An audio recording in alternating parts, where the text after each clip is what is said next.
చేయడానికి ఉపయోగపెట్టే పరిస్థితి ఉంది అని చెప్పి తెలిసినప్పుడు, ఇంత గొప్ప ప్రాక్టీస్ ఉన్నప్పుడు, ఇంత గొప్ప పరిస్థితి ఉన్నప్పుడు క్రెడిట్ తీసుకోవాల్సింది పోయి మనం ఏం చేస్తూ ఉన్నాము? అబద్ధానికి రెక్కలు కడతా ఉన్నాం. రెక్కలు కడుతూ ఇవన్నీ శాంపుల్స్, ఇవన్నీ టెస్టుల్లో ఫెయిల్ అయినా కూడా వాడేసినారు,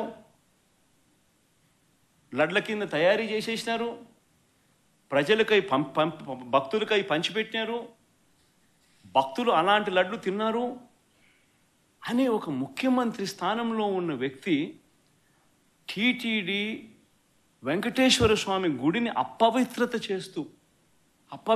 పాలు చేస్తూ అక్కడ తయారు చేసే ప్రక్రియను అభాస్పాలు చేస్తూ మన గుడిని, మన వెంకటేశ్వర స్వామిని మనం తగ్గించుకుంటున్నాం.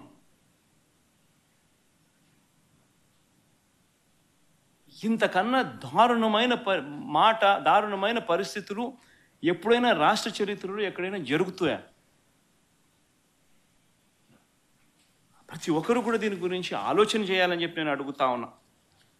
వీళ్ళు చెప్పే మరో దుష్ప్రచారం, కర్ణాటక మిల్క్ ప్రొడ్యూసర్స్ ఫెడరేషన్ KMFకు ఉద్దేశపూర్వకంగానే ఆ కంపెనీ బ్రాండ్ నందినికి నెయ్యి కాంట్రాక్ట్ ఇవ్వలేదని ఆరోపిస్తున్నారు. ఆశ్చర్యకరమైనది. టెండర్లు పిలుస్తారు, ఎవరైనా పార్టిసిపేట్ చేయొచ్చు. ఇదే చంద్రబాబు నాయుడు గారి హయాంలో 2015 నుంచి 2018 అక్టోబర్ వరకు KMFకు చెందిన బ్రాండ్ ఎందుకు లేదని అడుగుతా ఉన్నారు. లేదు KMF బ్రాండ్ 2015 నుంచి 2018 అక్టోబర్ వరకు మరి ఎందుకు లేదు?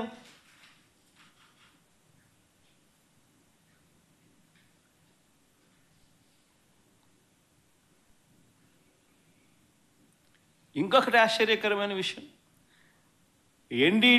National dairy development board report July 23 అంటే 2 months బిఫోర్ రిపోర్ట్ వస్తే ఏ అధికారి వివరణ ఇవ్వకుండానే 2 నెలల తర్వాత టీడీపీ ఆఫీస్లో, తెలుగుదేశం పార్టీ ఆఫీస్లో ఆ రిపోర్ట్ రిలీజ్ చేస్తారండి.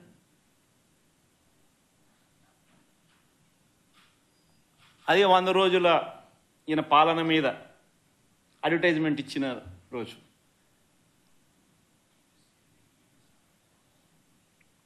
అసలు తిరుపతి తిరుమల దేవస్థానంలో నిజంగా మనం వచ్చిన తర్వాత, వైఎస్ఆర్సీపీ ప్రభుత్వం వచ్చిన తర్వాత ఎన్ని విప్లవాత్మక మార్పులు ఇంకా తీసుకొచ్చాం. అక్కడ ఉన్న ల్యాబ్స్ని ఇంకా మనం స్ట్రెంథన్ చేసాం. CFTRI central food technology research ఇన్స్టిట్యూట్కు చెందిన వాళ్ళతో అనుసంధానమైనారు టీటీడీ వాళ్ళు. అక్కడ ఇంకా ల్యాబ్స్ను మెరుగుదిద్దినారు. అక్కడ నుంచి సీనియర్ ఉద్యోగుల్ని కూడా రిక్రూట్ కూడా పెట్టుకున్నారు. ఇంకా అక్కడ ప్రతి అడుగులోనూ కూడా టీటీడీ బోర్డు అనేది నిజంగా ఒక విశిష్టమైన బోర్డు. టీటీడీ బోర్డు అన్నది నాకు క్యాబినెట్ కూర్పు చేయడం ఈజీ, టీటీడీ బోర్డు కూర్పు చేయడం ఇంకా కష్టం. నిజంగా అంత కష్టమైన కార్యక్రమం. ఎందుకనంటే టీటీడీ బోర్డుకు రికమెండేషన్స్ ఒక్కరి దగ్గర నుంచి రావు.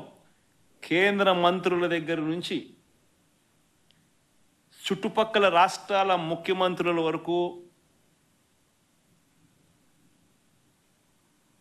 చుట్టుపక్కల రాష్ట్రంలో ఉన్న ప్రతిపక్ష పార్టీలు సైతం టీటీడీ బోర్డు మెంబర్షిప్ కోసం అడుగుతారు, ఫోన్ చేస్తారు, రిక్వెస్ట్ చేస్తారు. అంత కష్టమైన కార్యక్రమం అది. అంటే వాళ్ళ రాష్ట్రాలలో విశిష్టమైన మనుషులు, అంటే కేంద్రం దృష్టిలో కూడా విశిష్టమైన మనుషులు, ఇంపార్టెంట్ పీపుల్, ప్రసిద్ధి కాంచిన మనుషులు, ఇటువంటి వాళ్ళందరూ బోర్డులో సభ్యులు అవుతారు. ఆ బోర్డు కూర్పు చూస్తే అటువంటి విశిష్టమైన వాళ్ళందరూ బోర్డులో సభ్యులు. వాళ్ళందరూ రాటిఫై చేస్తారు దీన్ని. ఈ టెండర్ల ప్రక్రియను రాటిఫై చేసేది board. Government of Andhra Pradesh does not get involved in TTD matters. It's autonomous body. The board takes decisions. ఇటువంటి ప్రసిద్ధిగాంచిన మనుషులు ఉన్న board they ratify these decisions. It's a beautiful practice. TTD అనేది ఒక బ్యూటిఫుల్ ప్రాక్టీస్. గొప్ప వ్యవస్థ, ఒక గొప్ప ప్రాక్టీస్ అందులో ఉంది. బియాండ్ ఎనీ డౌట్స్, బియాండ్ ట్రాన్స్పరెన్సీకి పెద్దపీట వేస్తూ కేవలం దేవునికి మంచి చేయడం ఎలా అన్న ఒకే ఒక్క మైండ్ సెట్తో పనిచేసే మనుషులు అక్కడ బోర్డు మెంబర్స్గా ఉంటారు. అటువంటి వాళ్ళు చేస్తారు. ఈవెన్ టీటీడీ బోర్డు మెంబర్ గురించి వైవి సుబ్బారెడ్డి గురించి కూడా మాట్లాడాల్సి వస్తే 45 సార్లు ఆయన అయ్యప్ప మాలకు పోయినాడు తెలుసా. 45 సార్లు పైన ఆయన అయ్యప్ప మాల వేసుకున్నాడు ప్రతి సంవత్సరం. అంతకన్నా గొప్ప వ్యక్తి ఎవడన్నా టీటీడీ బోర్డు మెంబర్ కాగలుగుతాడో చెప్పండి? అంతకన్నా భక్తుడు ఎవడన్నా ఉంటాడో చెప్పండి? 45 సార్లు టీటీడీ మా అయ్యప్ప మాల వేసుకొని, అదే స్వాముల్లో కూడా ఏంది సూపర్ స్వామి, గురుస్వామి స్టేజ్.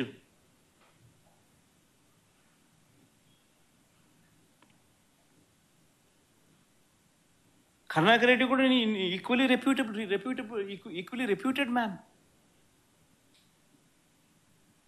అంటే మనం ఏం మాట్లాడుతూ ఉన్నాం, ఏం చేస్తూ ఉన్నాం? మన ఇన్స్టిట్యూట్స్ను మనమే తగ్గించుకుంటా ఉన్నాం. మనమంతకు మనమే వక్రభాష్యం తీస్తూ ఉన్నాం. మనమంతకు మనమే మన ఇన్స్టిట్యూట్స్ను, మన స్వామిని, మన దేవుణ్ణి తగ్గించుకుంటా ఉన్నాం. బయట ప్రపంచానికి రాంగ్ మెసేజ్ మనం పంపిస్తూ ఉన్నాం.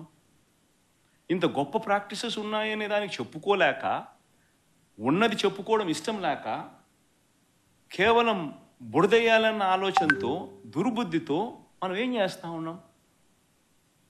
ఒక్క చంద్రబాబు నాయుడు మాత్రమే చేయగలుగుతాడు ఇట్లాంటి కార్యక్రమాలు. అది ఆంధ్ర రాష్ట్రం చేసుకున్న దౌర్భాగ్యం.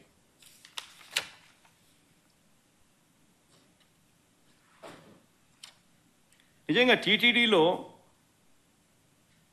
వైఎస్ఆర్సీపీ వచ్చిన తర్వాత జరిగిన అనేక మంచి కార్యక్రమాలు, ఒకటి కాదు, రెండు కాదు, అనేక మంచి కార్యక్రమాలు జరిగాయి. వైఎస్ఆర్సీపీ ప్రభుత్వం వచ్చిన తర్వాతే నవనీత సేవ మొదలుపెట్టాం. దీనికోసం స్వచ్ఛమైన ఈ నవనీత సేవ మొదలైంది. దీనికోసం స్వచ్ఛమైన నెయ్యి తయారీకి కొండ మీద ప్రత్యేక గోశాలను కూడా పెట్టాం. శ్రీవారి ఆలయంలో అర్చకుల జీతాలు రెట్టింపు చేశాం. ఇంకా ప్రసాదాలు తయారు చేసే పాటు కార్మికులకు సర్వీస్ క్రమబద్ధీకరించడంతో పాటు వారి జీతాలు కూడా పెంచడం జరిగింది వైఎస్ఆర్సీపీ హయాంలోనే.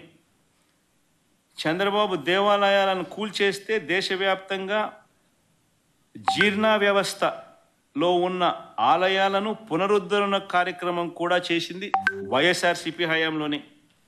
అమరావతిలో ఆలయాన్ని కట్టినా అది వైఎస్ఆర్సీపీనే. వైజాగ్లో ఆలయాన్ని కట్టినా అది వైఎస్ఆర్సీపీనే. భువనేశ్వర్లో ఆలయం కట్టినా అది వైఎస్ఆర్సీపీనే. హైదరాబాదులో జూబ్లీ హిల్స్లో ఆలయాన్ని కట్టినా అది వైఎస్ఆర్సీపీనే. జమ్మూ కాశ్మీర్ చెన్నైలో కూడా ఆలయాలు కట్టినా అది వైఎస్ఆర్సీపీనే. ఇవన్నీ కట్టింది వైఎస్ఆర్సీపీ హయాంలోనే, చంద్రబాబు హయాంలో కాదు. చివరికి అమెరికాలో కూడా ఆలయ నిర్మాణానికి మా హయాంలోనే టీటీడీ సహకరించింది. స్వామివారి దర్శనానికి వచ్చే భక్తులకు సేవలు అందిస్తా ఉన్న ఉద్యోగులకు మరింత తోడుగా నిలిచేందుకు 9,000 మంది ఉద్యోగులకు ఇళ్ల పట్టాలు ఇచ్చింది కూడా వైఎస్ఆర్సీపీ ప్రభుత్వమే. వైఎస్ఆర్సీపీ హయాంలోనే.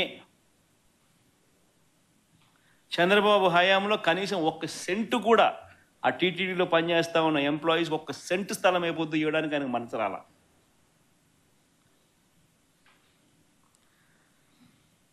మఠాధిపతులందరితో 3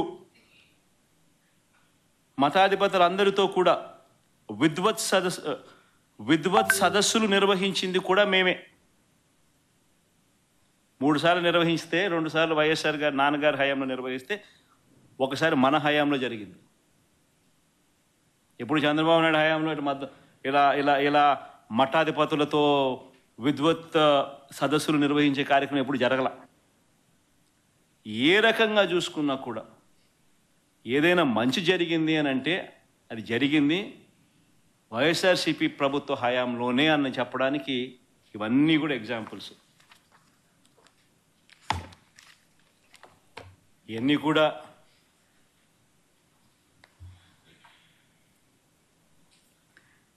నాలుగు మాటలు ఇంగ్లీష్లో కూడా చెప్తా. ఎందుకనంటే ఇష్యూని ఎంత పెద్ద చేసి పెడుతున్నారని అంటే ఇలా